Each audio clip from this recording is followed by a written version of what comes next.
Olá, meus queridos! Hoje vamos falar sobre religião evangélica. O termo evangélico é muito vasto, cheio de tradições, organizações e igrejas protestantes. Deriva de uma palavra grega que para nós significa boas novas. E é assim que vamos começar esta entrevista, dando as boas-vindas ao pastor Igor Daniel. Ai de vocês que saiam daí.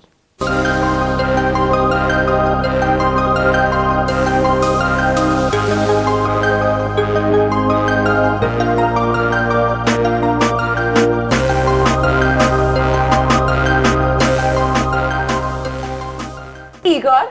Azevedo. Nacionalidade. Portuguesa. Idade. 34. Religião. Evangélico. Bem-vindo a bordo, Muito Igor. obrigado. Passageiro identificado. Muito obrigado. Igor, muito obrigada Obrigado, por ter eu. aceito o meu convite. É um prazer enorme tê-lo aqui. Já vivemos alguns momentos É que verdade. vão pintar toda esta entrevista ao longo da entrevista. Momento esse que me marcou para o resto da minha vida, em que eu partilho convosco a minha voz e os meus louvores a Deus. Portanto, numa entrevista muito breve, eu gostava de saber como é que o Igor chegou a pastor evangélico. Olhe, primeiro obrigado pelo convite. Fico muito lisonjeado e alegre.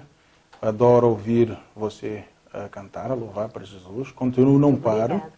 Como que eu cheguei a pastor evangélico?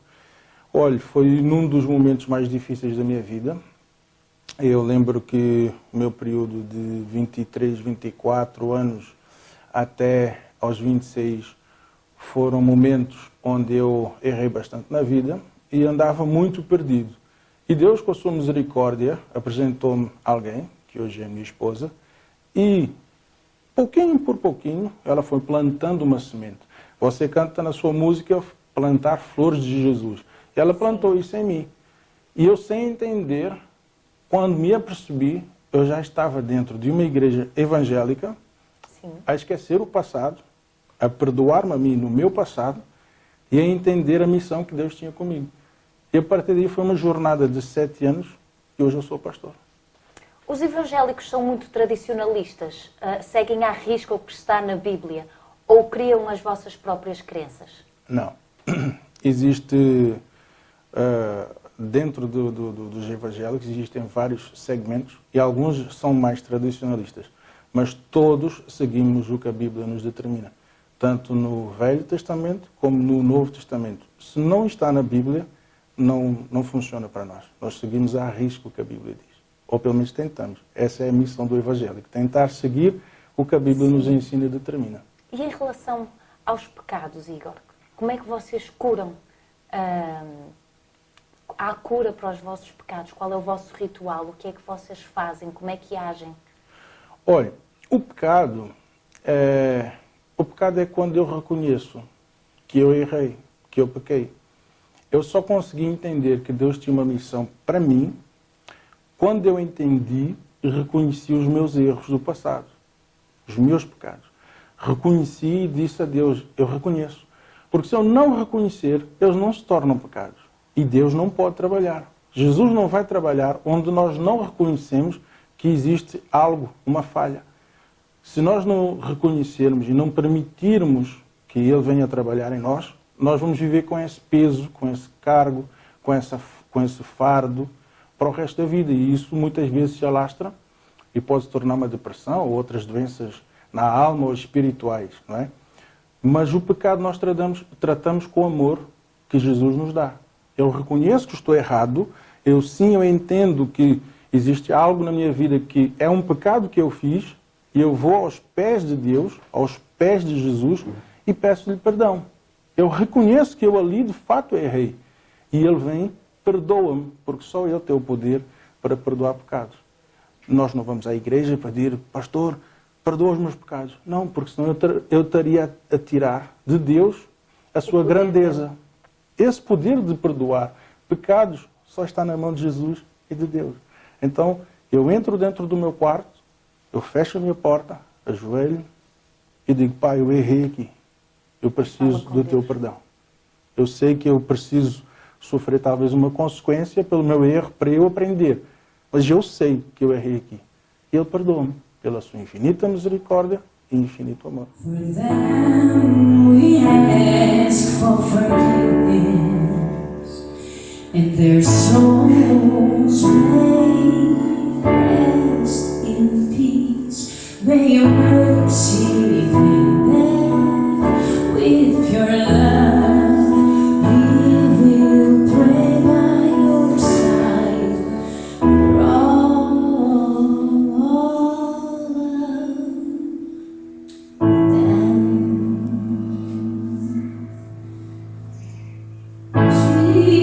Jesus, save us. Jesus, save us. Bem, esta parte é só para que, se vocês ouvirem uma banda sonora extraordinária, é para que saibam que o meu estúdio é aqui em casa. Desculpe, Igor, está bem? É que de vez em quando ouve uma fera bom. aí a gritar. É bom. São as minhas filhas. Igor, continuando a nossa conversa, o nosso diálogo, eu gostaria de saber se vocês evangélicos também acreditam na autenticidade dos milagres.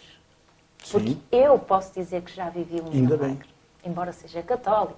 Sim, sim, sim. Mas para percebermos as diferenças entre a Igreja Evangélica e a Igreja Católica. Olha, milagres. Milagres, nós vivemos isso. E a autenticidade de um milagre, primeiro, foi o amor que Deus tem por nós e ao permitir o seu Filho vir até nós. E isso é um milagre, não é? Você viveu um milagre, você testemunhou que Jesus operou um milagre em sua vida e na vida da sua família. E nós cremos nisso, nós vivemos isso, nós praticamos isso, nós ensinamos isso. Milagres existem e milagres é aquilo onde o homem, o poder da mão do homem, do médico, por exemplo, não tem mais poder. Aí opera Deus. Onde o impossível acontece. Isso é um milagre. E nós vivemos isso, acreditamos, e existem milagres. E isso está disponível para todos nós. A diferença entre Igreja Católica e Igreja Evangélica, existem muitos mitos que acabam por ofuscar até o trabalho da Igreja Evangélica em Portugal. A Igreja Católica tem os seus costumes, as suas tradições. A Igreja Evangélica tem os nossos, né? Claro. Mas nós hoje somos taxados muitas vezes por algo que não somos, não é? Existe um pensamento no próprio português onde a Igreja Evangélica é uma seita, não é? Porque nós estamos sempre a associar dois nomes, não é? Ou somos a Igreja Universal e associa-se um mau pensamento à Igreja Universal e isso acarreta em todos os evangélicos. Por exemplo, quando eu falo que sou pastor, as pessoas não me tratam como se eu falasse que sou padre. Por quê? Exatamente. Mas de onde surge, de onde nasce essa polémica toda que envolve, neste caso, a Igreja Evangélica? Porquê é que criou este estigma nas pessoas? Olha, existe aquele ditado português que são todos farinha do mesmo saco. E não são. A farinha pode ter a mesma essência, Sim. mas o saco não é o mesmo. Nós retratamos sempre porque vemos e associamos à Igreja Evangélica uma maneira de negociar, de se aproveitar da fé de alguém, de eu me dar em cima da fé de alguém, me dar bem. Poder ser ressarcido por esse trabalho financeiramente. E isso não é verdade. Infelizmente existem os maus exemplos e as más crenças que foram criadas já à volta disso. E isso bloquearam o entendimento do que é evangélico. O evangélico é aquela pessoa que recebe como missão e que entende a missão do evangelho. Ou seja, eu como evangélico, a minha primeira e prioridade de missão é espalhar o evangelho. É espalhar, falar das boas novas de Jesus. Eu tenho como obrigação, como evangélico, falar de Deus, de Jesus para si.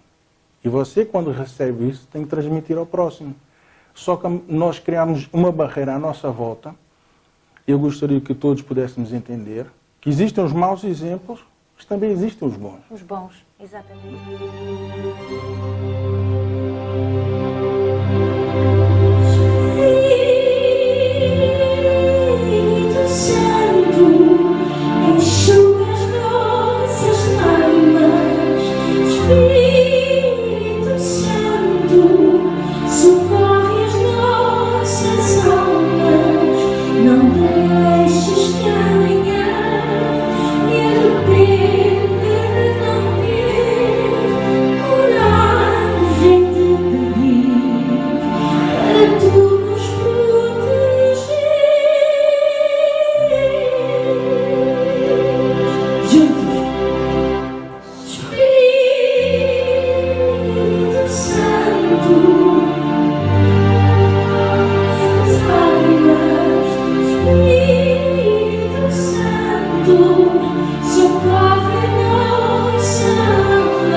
Portugal um tempo onde a igreja, a religião, tem uma péssima aceitação.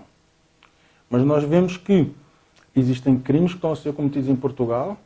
Ao longo do início do ano, vários crimes de violência doméstica que estão no governo a serem tratados. E quantas apreensões de droga estão sendo o Porto de Setúbal? Diversas. E ninguém consegue entender que a igreja, seja ela católica ou evangélica, tem um poder de atrair os jovens para os tirar dessa vida. Porque a igreja evangélica pratica a palavra explicando.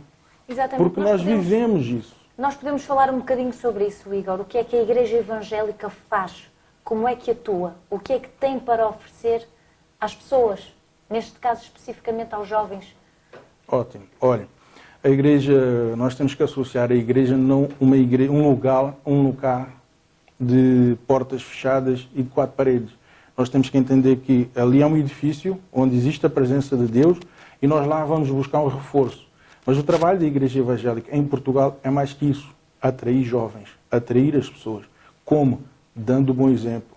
Mostrando que eu vivo aquilo que me ensinaram. Aquilo que a Bíblia diz que eu posso viver. E isso não é, como se poderia dizer, cafona.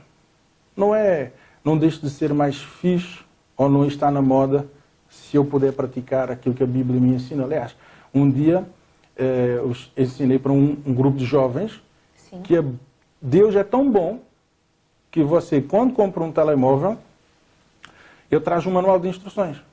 Você, quando compra uma máquina, um frigorífico, traz um manual de instruções para nós aprendermos a trabalhar com ele. Deus olhou para nós e viu a necessidade de nós, como ser humano, termos um livro, um manual de instruções. É a Bíblia. Porque se nós soubermos interpretar a Bíblia e entender a Bíblia, é isso que a igreja evangélica faz, ensina a Bíblia. Eu, como evangélico, eu quero que você aprenda aquilo que está ali escrito e aquilo que ensina. E nós conseguimos pôr em prática. Só que isso é difícil colocar num jovem que está no mundo das drogas. O que é que nós fazemos? Nós mostramos as tatuagens, o nosso passado, aquilo que nós fizemos lá atrás, aquilo que aconteceu comigo. Eu sou um testemunho vivo. O seu exemplo.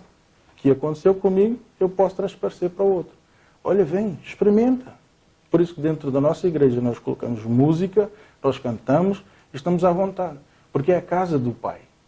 Se não for a casa do Pai, é a casa de um senhor, de um ditador. É isso que nós temos que olhar Deus. Nós não podemos olhar Deus como um senhor, um ditador, um general. Deus não é isso. Deus é Deus de amor, de misericórdia. E Ele sempre perdoa. Existem as consequências dos erros, dos pecados. Mas Ele, como um Deus de amor, Ele é um Pai. Porque Ele nos trata como filhos. Não é? Você escreve na sua música, Irmão Jesus. E ninguém vê Jesus como irmão. Ninguém vê Deus como Pai. Mas quando nós tiramos esse paralelo, olharmos Deus como um pai, vamos entender que um pai às vezes precisa castigar o seu filho para o ensinar que aquele caminho onde ele vai não é o correto. E isso é a mensagem que passamos para os jovens. Porquê é que acha que as pessoas, quando estão desesperadas, é que apelam, é que se lembram de pedir, É o que a imagem que foi feita ao longo de muitos anos, e não culpo a Igreja Católica ou a Igreja Evangélica, a maneira como se apresenta a Deus. Eu só vou até Deus quando eu preciso de algo. Quando eu preciso pagar uma dívida, quando eu preciso que Ele me ajude porque eu errei com alguém, ou quando eu preciso de uma cura. Nós não podemos ter essa dependência de Deus. Nós não podemos olhar para Deus dessa maneira, como um Deus de só pedir. Porque quando Ele nos entrega aquilo que nós queremos, nós já esquecemos. Já percebeu? Já. Então nós temos que entender que Deus é um Pai. Falta muito agradecer, primeiro. Exatamente. Deus, se nós conseguimos olhar para Deus como o Pai, vamos manter um relacionamento de filhos para Pai.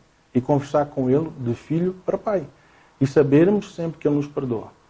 Nos dá a primeira, a segunda, a terceira, a 10ª oportunidade. Porque Ele é sempre o Pai. E qual é o pai que não quer bem o seu filho? Você, como mãe, quer sempre o bem das suas filhas. É verdade. E assim vai ser. E às vezes é preciso um ralhete E é preciso para ensinar, porque mais vale que elas chorem agora do que chorar um dia mais tarde. Olha, não é? eu precisei de vários puxões da orelha de Deus. Muitos. Hallelujah.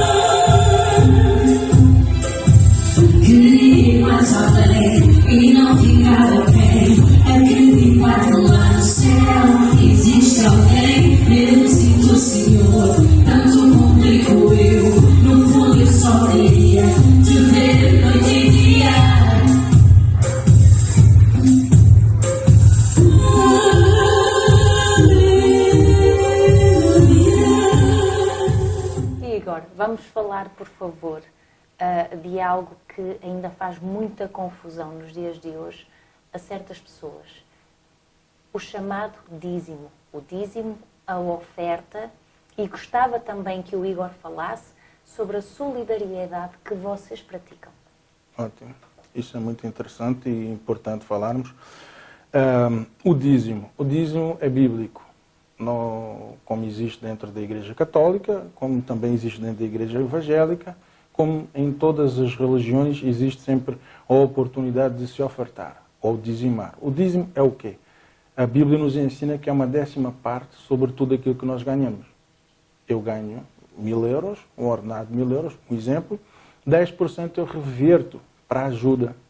A Igreja recebeu um ensinamento de Jesus, através do apóstolo Paulo, em que a Igreja tinha como principal missão cuidar das viúvas, dos órfãos e dos idosos.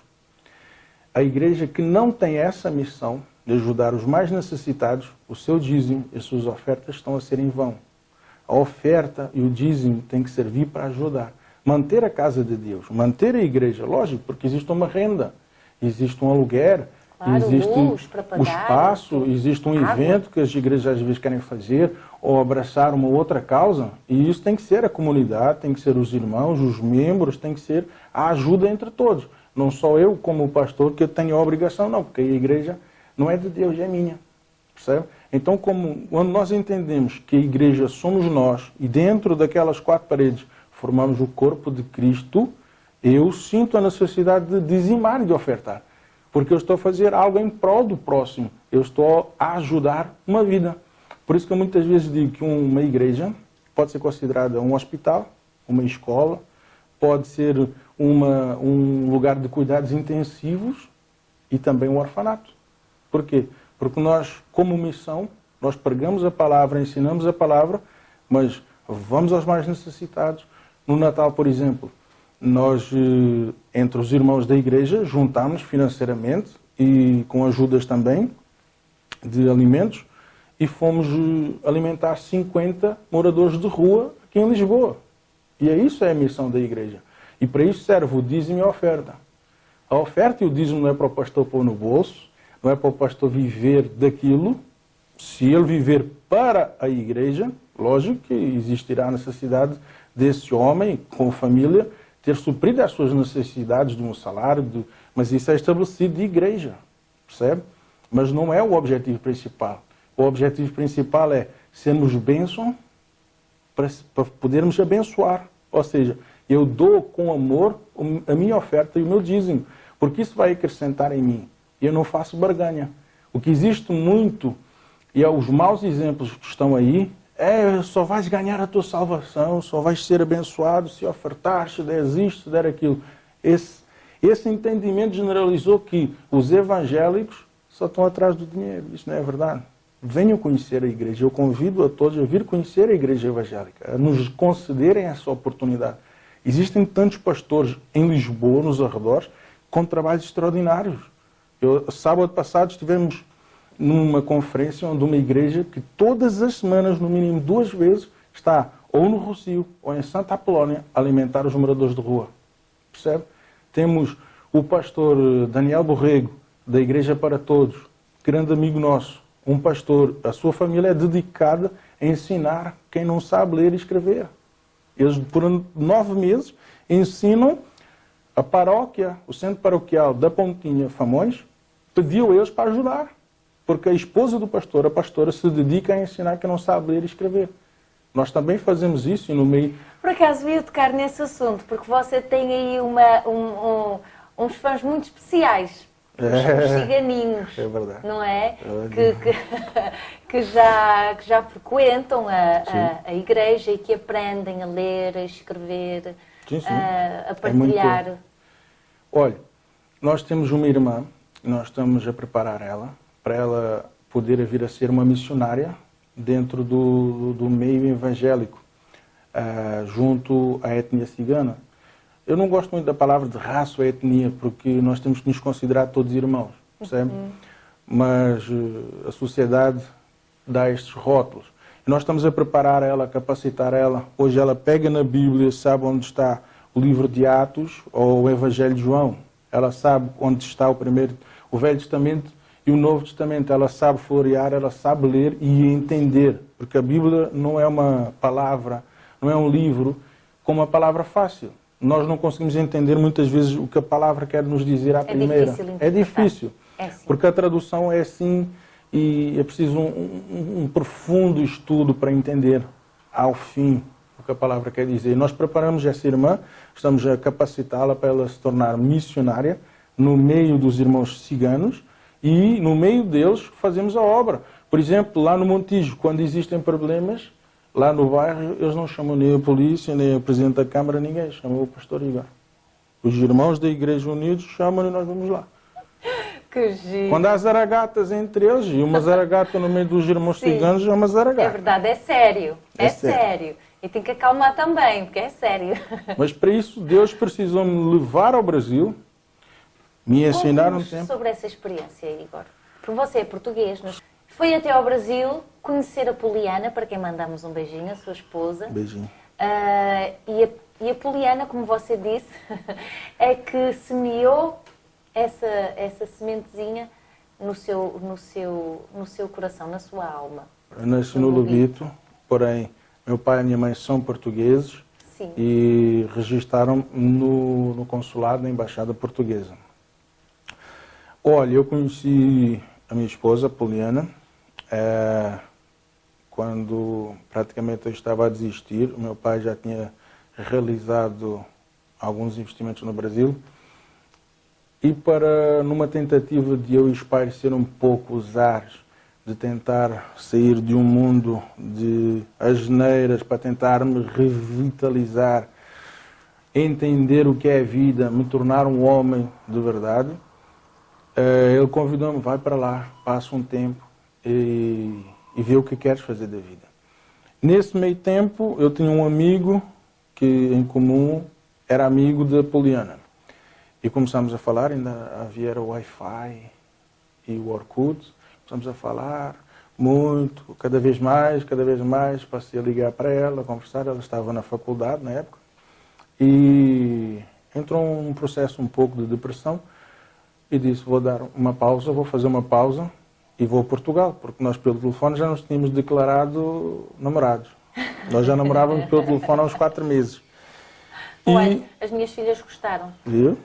Aprovaram o namoro. Namorados pelo telefone e as minhas filhas deram a sua opinião. Desculpem, isto é muito sério, pessoal. E então ela veio e na hora que ela necessitava regressar, porque estávamos próximo até do meu aniversário, ela veio para ficar aproximadamente um mês, entre outubro e novembro. E eu lembro que dia 11 de novembro ela disse, tenho que ir embora. Eu disse, espera, não vais sozinha, eu vou contigo. Eu fui. Pronto, e fiquei lá. Estrela de verdade que conduz o meu ser. Tu és Jesus na minha conduz. Olha só. Não me deixes esquecer que tu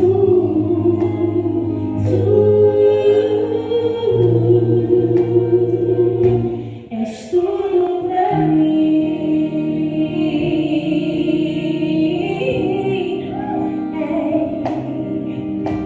Que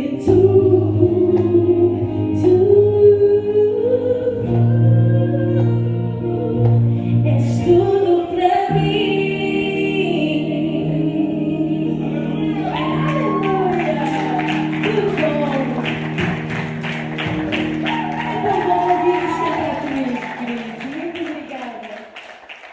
Porque o Igor foi para um dos sítios mais perigosos do Brasil a fazer solidariedade. Sim, foi lá que Fala-nos um comecei. bocadinho sobre isso. Foi lá que conheci a Igreja Evangélica, junto da minha esposa. Foi lá que iniciei os meus primeiros pequenos passos dentro da igreja, onde eu me formei, onde há a necessidade de estudar, sim, também. E visitei várias favelas, evangelizei em muitos lugares, visitei igrejas em favelas. Lá eles falam assentamentos também que É uma parte fora da cidade onde pessoas que não têm casas e eles fazem casas de sacos de lixo, percebe? As paredes, o teto, tudo são madeiras pregadas e tem esses sacos que é para não poder chover lá dentro, só que ninguém quer ir lá. E isso foi uma preparação para mim. Tenho medo. Também. Eu entrei em alguns lugares, por exemplo, em São Paulo, onde eu estava a subir um morro da favela para ir à igreja, que me tinham convidado, e no meio comecei a ouvir um grande tiroteio para lá e pronto, eu fiquei quietinho, o pastor veio me buscar, como também já havia assaltos próximos fora da igreja, lugares que, para eu hoje estar no meio dos irmãos ciganos, ou por exemplo no bairro da Jamaica, que aconteceu esse problema que nós sabemos, eu necessitei de ter experiência, contato. Por quê? Porque não posso chegar perto de uma pessoa que está numa fase difícil da vida e dizer Jesus te ama. Ele não vai me ouvir. Eu precisei de aprender.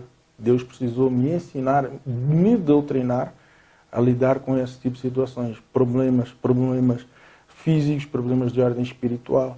E isso é o que a Igreja Evangélica faz de bem. Deus, nosso Pai, quero rever em mim teu olhar, nem sempre sei se erro.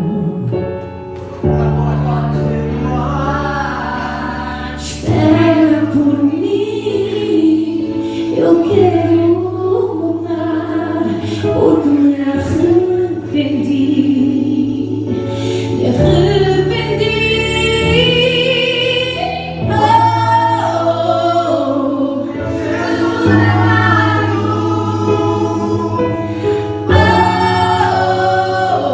oh, eu vou continuar aqui. Oh, meu Jesus amado, oh,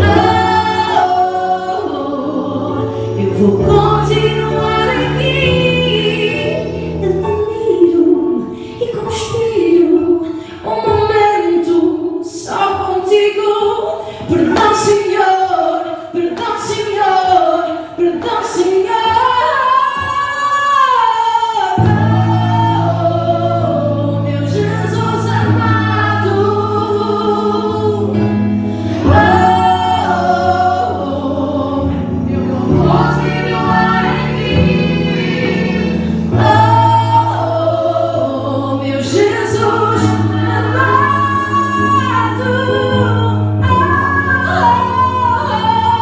oh, eu vou continuar aqui.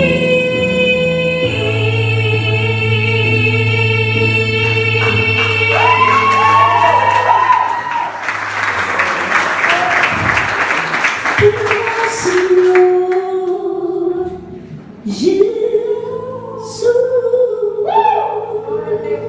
Obrigada. Muito obrigada. Vocês, evangélicos, têm uma visão muito especial sobre a morte.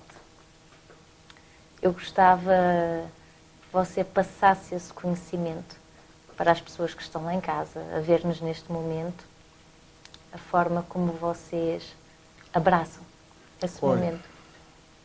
A morte, em qualquer momento, é uma situação complicada. É algo que, como seres humanos, nós não conseguimos explicar. Como pessoas, não queremos aceitar nem entender. Porém, a morte é uma coisa que é certa. Nós, quando nascemos, sabemos que um dia, o tempo que passamos aqui, ele é limitado. Nós costumamos a dizer, eu ganhei mais um dia. Não, eu perdi mais um dia. Eu não ganhei, eu perdi. Porque esse tempo está a passar e cada vez mais ele está a acabar. Nós costumamos dizer que o destino, após a morte, quem o define sou eu. Eu como aceito seguir Jesus, aceito fazer o bem, praticar o bem, independentemente de erros, de falhas, de pecados, porque Deus também não procura perfeição em nós. Deus não quer que nós sejamos santos. Deus quer que nós sejamos quem nós somos, a nossa natureza. E mesmo com os erros e com as falhas, seguir em frente. E o que eu vou fazer aqui vai determinar o lugar para onde eu vou. Hoje eu prefiro praticar o bem para o lugar onde eu esteja num lugar de vida eterna. E quando nós encaramos a morte sabendo disso, nós entendemos e atravessamos esse período mais leve. Porque vai dar saudade, vai dar dor, vamos chorar, vamos mesmo. Mas vamos entender que eu fiz, ou a pessoa que se foi, que partiu, está junto ao Pai. Lá está a necessidade que nós temos de ver Deus como Pai, e não como Senhor, não como general. Não, nós temos a necessidade de entender Deus como Pai. E quando nós entendemos que Deus é o nosso Pai celestial, quando alguém muito próximo, e que nós vamos chorar, vamos mesmo, nós sabemos que Ele vai estar junto ao Pai, e que um dia vamos nos reencontrar. Então isso às vezes, a maneira como nós ensinamos isso e transparecemos para as pessoas, se torna um pouco mais leve. E você sabe, eu passei por isso agora bem, esse período bem próximo, há poucos dias. E se não fosse esse pensamento, esse entendimento que a Bíblia nos ensina, talvez eu não estaria aqui a conversar consigo. Depois de palavras tão profundas Amém. e lindas, amém, vamos terminar esta, eu não quero chamar de entrevista, este diálogo muito rico, com música, porque a música não tem cor, a música não tem religião. Adoro fazer isto com a minha caneta e faço porque o programa é meu, eu posso fazer o que eu quiser. Ai, desculpe, Igor, isto às vezes dá.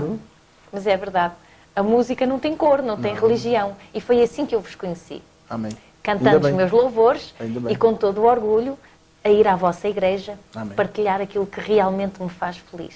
É sempre muito bem-vinda. E é inexplicável, muito obrigada, é inexplicável e quero lá voltar. Tenho que voltar, mas é que tenho que voltar. Obrigada. E sou católica, queridos. Uma coisa não impede a outra. Seguir Jesus, amar Jesus, a Deus, eu neste caso a Nossa Senhora de Fátima, o meu Santo António, os meus santos anjos e arcanjos em que eu acredito, não fazem com que o Igor, que é evangélico, que não acredita em santos, não seja meu amigo, não converse comigo, muito pelo contrário. Nós todos podemos ser unidos, cantar juntamente, porque realmente é uma magia, é um momento único que se vive na vossa igreja.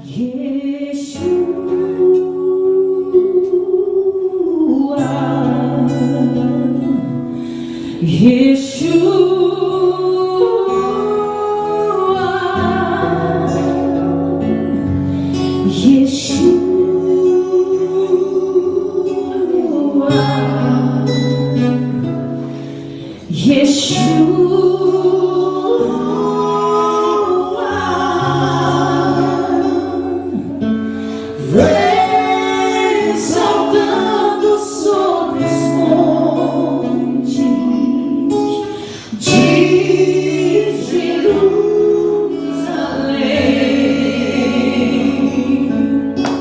Sou tua noiva apaixonada, te esperando para dançar. Davi se tornou rei, tocava na harpa. Ele dizia, quando tu tocas essa harpa, a minha alma se alegra, meu espírito se alegra. Então a música tem esse poder. Quando você canta, seus males espanta. Então nós colocamos música, colocamos os irmãos para pular, você viu, É verdade. você pulou. É mágico. Nós pomos os irmãos para cantar, não sabem envergonhar. Vamos cantar. Não, a dada altura perdem a vergonha toda. É. Muito sinceramente, cria-se ali um elo de ligação tão forte. É muito importante. Uma corrente, não é? Uma corrente. E a dada altura está tudo a cantar. Isso é mágico. É mágico. Sabe porquê? Nós estamos na casa do Pai. Muito obrigada mais uma Obrigado. vez. Estou muito satisfeita e muito feliz por ter tido a oportunidade e o privilégio de o ter aqui comigo, Eu ao que meu agradeço. lado. E até uma próxima, porque eu acho que daqui podem surgir mais oportunidades, Amém. não é? Vamos pensar sobre isso. Olha, eu quero lhe dar os parabéns por esta iniciativa, porque existe a necessidade de expressão Nós, como evangélicos, temos a necessidade de desmistificar alguns assuntos que iniciamos a abordar, de tirar essa má imagem que existe. Então, parabéns, continuo, dê voz aos mais pequenos, dê voz àqueles que não são ouvidos, dê voz aos católicos, aos evangélicos, aos protestantes, aos espíritas, aos muçulmanos, dê voz. Porque quando eu falo, alguém que esteja a passar por um momento difícil vai ouvir, vai receber, olha, vou lá visitar a igreja. Pode ser um irmão muçulmano que está a falar sobre algum problema e diz, olha, lá nós te ajudamos. E vai lá. A religião não pode ser uma barreira. Ela tem que ser um elo de ligação a Deus. Obrigada, Igor. Obrigado, Muito obrigada. Deus